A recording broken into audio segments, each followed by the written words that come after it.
Hi everyone, मैं गौरव कुमार और स्वागत करता हूं हमारे इस चैनल ग्रीशा एकेडमी में। और आज हम पढ़ने वाले हैं 10th स्टैंडर्ड का अलजेब्रा। और 10th स्टैंडर्ड का अलजेब्रा में चैप्टर नंबर 3 अरिथमेटिक प्रोग्रेशन जो हमने स्टार्ट किया था उसी का प्रैक्टिस सेट 3.2 और 3.2 का एग्जाम्पल नंबर 7, 8, 9 हम इस लेक्चर में कवर करने वाले हैं। तो चलिए दोस्तों, बिना किसी देरी के स्टार्ट करते हैं। दैट इज एग्जाम्पल नंबर 7 है, which term of the AP that is 11852 is 151। आपको यहाँ पे एक एपी सीक्वेंस दे रखा है और इस सीक्वेंस में ये जो टर्म है, ये सीक्वेंस है दैट इज 11852।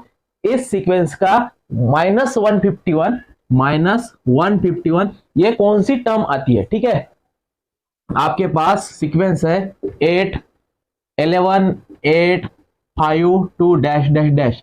तो यहाँ पे 11 8 5 डैश 11 8 5 2 इस तरह ये आता है नंबर। तो ये जो टर्म है दैट इज 151, ये कौन सी टर्म है ये आपको फाइंड करना है। तो सबसे पहले हम यहाँ पे लिखते हैं सीक्वेंस इज 11 8 5 2। तो यहाँ पे T1 is equal to 11, T2 is equal to 8, T3 is equal to 5, T4 is equal to 2। ठीक है, T1 T2 T3 T4 और T1 जो फर्स्ट टर्म रहती है उसे आप A से भी डिनोट कर सकते हैं। तो A is equal to T1 is equal to 11 है। ठीक है, और यहाँ पे आपको गिवन है कि last term that is -151, that is आपको गिवन है Tn, लास्ट टर्म -151। तो ये 151 जो है ये कौन सी कितने नंबर की टर्म है ये आपको यहाँ पे इस सीक्वेंस में बताना है। ठीक है, तो हम यहाँ पे लिखते हैं we know that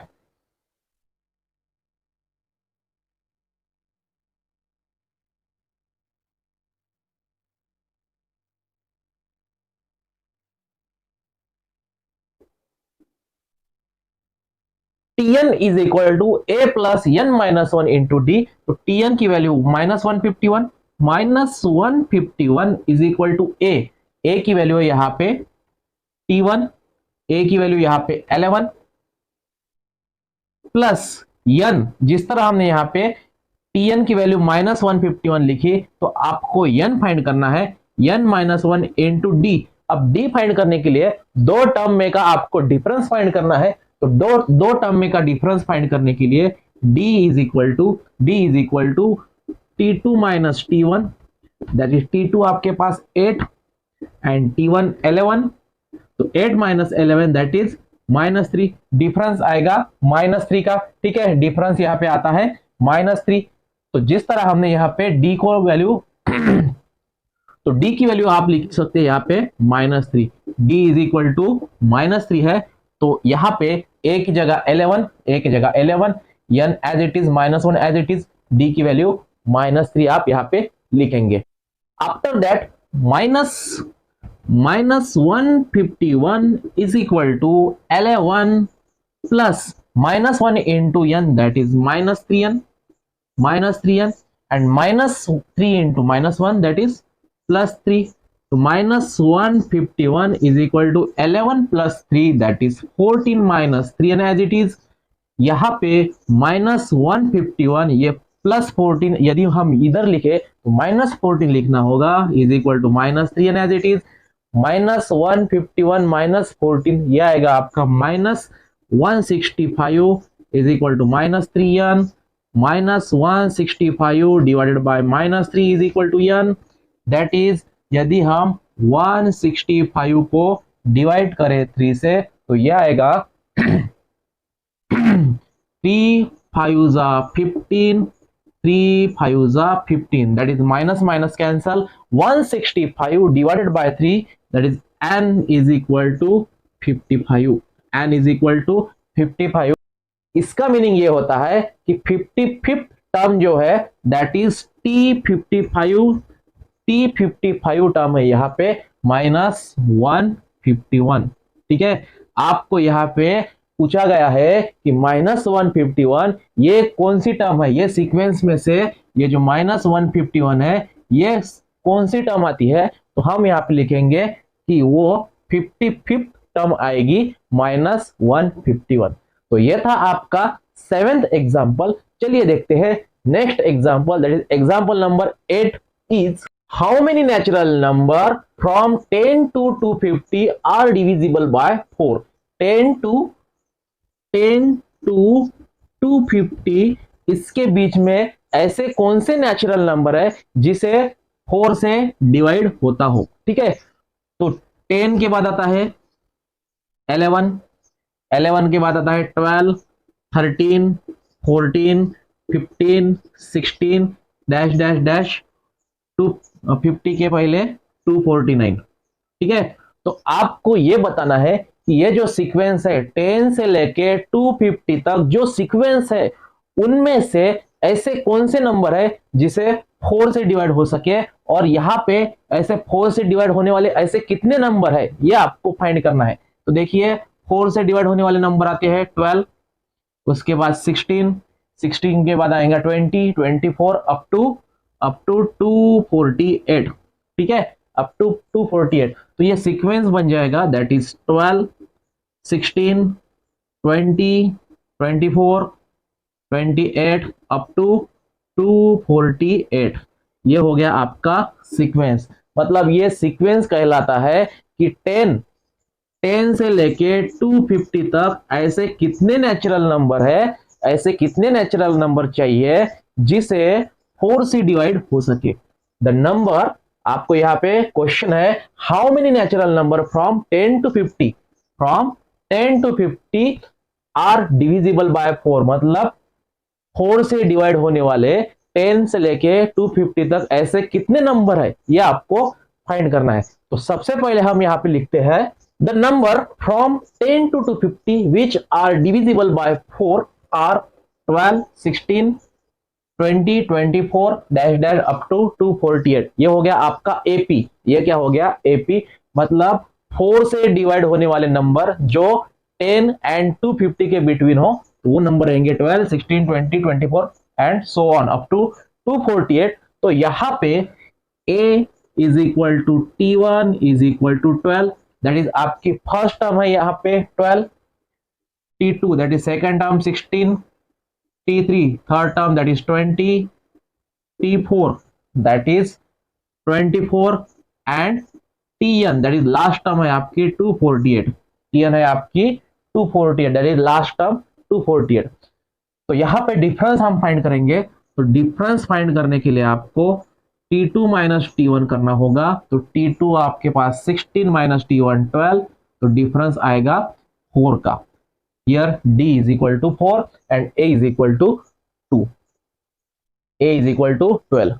Again, we know that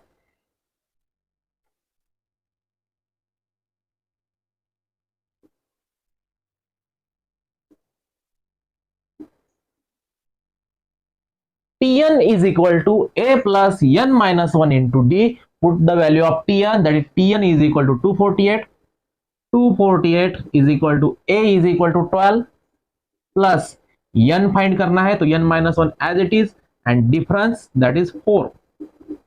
इसे यदि हम सॉल्व करें तो 248 is equal to 12 plus 4 into n that is 4n minus 4 into 1 4.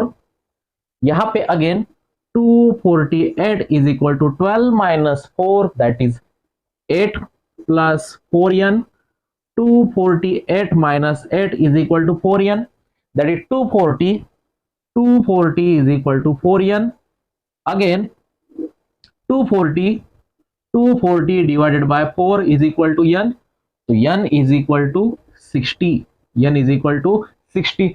मतलब इसका मीनिंग ये होता है कि 20, 10 एंड मतलब इसका मीनिंग ये होता है बच्चों कि 10 एंड 250 से डिवाइड होने वाले, 4 से डिवाइड होने वाले ऐसे कितने नंबर है, तो वो नंबर है 60। मतलब 60 numbers are from 10 to 250 which are divisible by 4।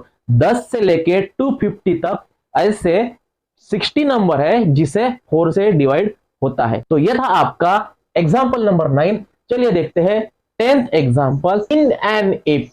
In an AP, the 17th term is 7 more than its 10th term. Find the common difference. आपको यहाँ पे 17 टर्म, जो 17 टर्म है वो 17 टर्म 10 टर्म से क्या है, 7 से ज्यादा है, वो टर्म 7 से ज्यादा है। तो आपको यहाँ पे कॉमन डिफरेंस फाइंड करना है, दो टर्म में का कॉमन डिफरेंस फाइंड करना है। तो सबसे पहले हम यहाँ पे लिखते हैं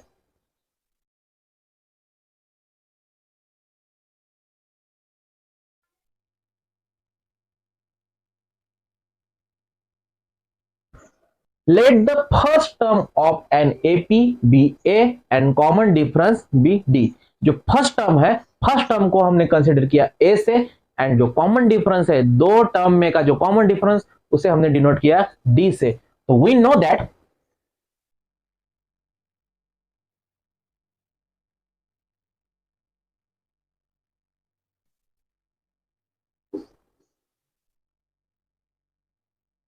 Tn is equal to A plus N minus one into D. तो आपके पास 17 टर्म है, दैट इज 17 टर्म मतलब होता है T7।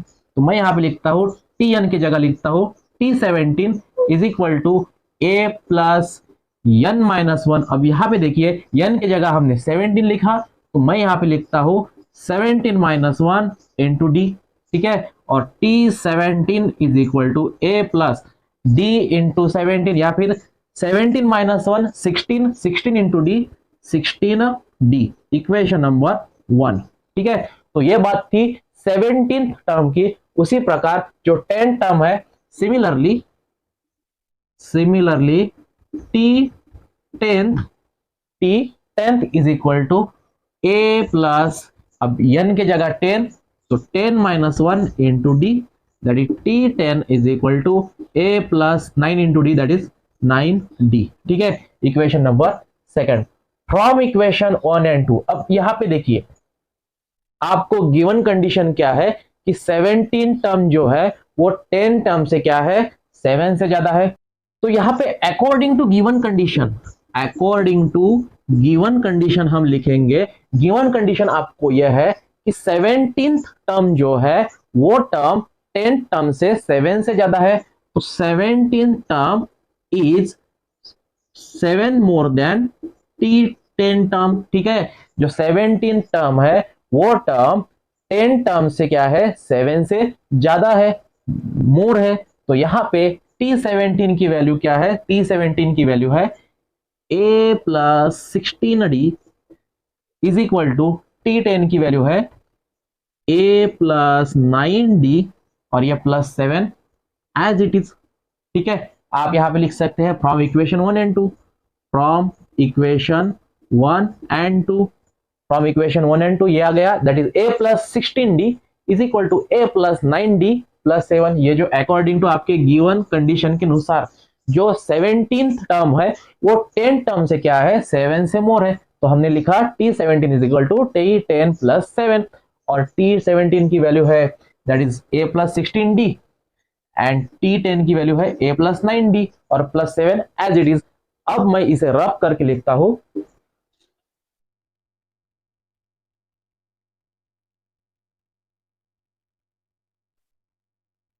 That is a plus 16d is equal to a plus 9d plus 7। अब यहाँ पे आपको इसे सॉल्व करना है। तो सॉल्व करने के लिए हम यहाँ पे ये जो a यहाँ पे डायरेक्टली कैंसिल करेंगे, 16d ये प्लस 9d इधर लिखा तो minus 9d is equal to 7, और 16d माइनस 9d ये आएगा आपका 7d is equal to 7, d is equal to 7 by 7 is equal to 1। d की वैल्यू आनी है यहाँ पे 1, और यदि d की वैल्यू आपकी 1 आती है तो आपको यहाँ पे कॉमन डिफरेंस फाइंड करने को कहा था। तो यहाँ पे common difference that is d is equal to 1, मत पे आपको कॉमन डिफरेंस फाइंड करने को कहा था। तो यहाँ पे कॉमन डिफरेंस आता है 1, ठीक है। आपका आंसर यहाँ पे आता है common difference is equal to 1। और इस प्रकार बच्चों हमने यहाँ पे प्रैक्टिस सेट 3.2 के एग्जाम्पल नंबर 8, 9, 10 कवर किए। उम्मीद करता हूं आपको ये लेक्चर वीडियो पसंद आया होगा। मिलते हैं नए लेक्चर वीडियो के साथ, तब तक के लिए धन्यवाद।